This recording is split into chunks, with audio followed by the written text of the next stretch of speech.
Michael Musto of the Village Voice, I guess you and I will be camping out close to each other waiting for those tickets. I'm getting comps. That's the way to go. Thanks so much. Let me just tell people what we were looking at a moment ago as we say goodbye to Michael Musto. That is, of course, a live picture of his hotel. I think that might still be his bus. They're still waiting for him in London. We're still waiting for that news conference to get underway. I'm sure he'll come out with his mask on and everything. Boy, Michael sort of rubbed that in a little bit there, that he's getting comps for this. You know, this isn't about making new music. This is about making dough. I mean, the guy needs the money, right?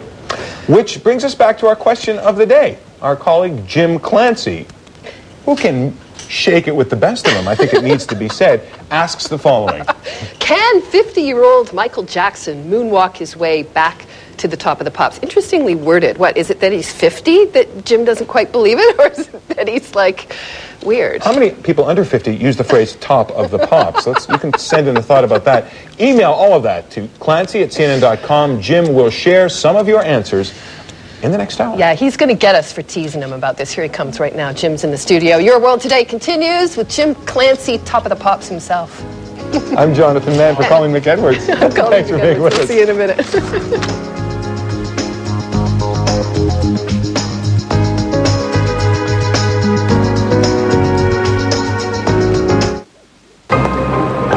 Your World Today, the global economy in crisis, questions about Darfur, but there is Michael Jackson. We know where to put the focus this day. The one-time king of pop is about to hold a news conference. These pictures were taken just a few moments ago, and he's leaving his hotel where the paparazzi have swarmed, as you can tell, putting the rest of life on planet Earth on hold, at least for the moment.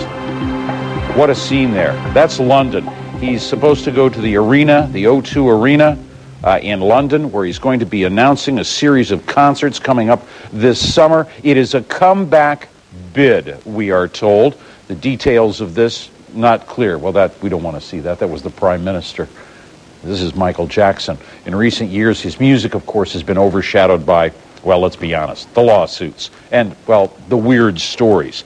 So this has been a case when we are looking at a story that is being developed, and people are asking why. It's obvious that all stars want to make comebacks, but many are wondering, is it just about the money? He's in serious trouble on that front as well. He could certainly do with a little bit of money. Jackson is considered to be one of the biggest selling artists of all time. Thriller still holds the record for the best-selling album ever, more than 40 million copies. But his last two albums did not do well, critically or commercially. He had a disastrous appearance in 2006 on an award show, a music award show, where he couldn't get through the lines. He apparently had stage fright. Still, Forbes estimates the star's debts now at $200 million. Not as bad as General Motors, but still not very good. Jackson has struggled to keep up financially since his Empire and Neverland Ranch crumbled after his arrest in 2003 on child molestation charges. Now, eventually, he was acquitted, but the damage to his reputation was already done. How do you rack up $200 million in debt? Well, the New York Times reported his annual budget in 1999 included $7.5 million for personal expenses. $5 million to maintain that ranch, the Neverland Ranch, never profitable. Concert promoters are counting on Jackson fans to just focus on the music. You know how much a ticket to this could cost?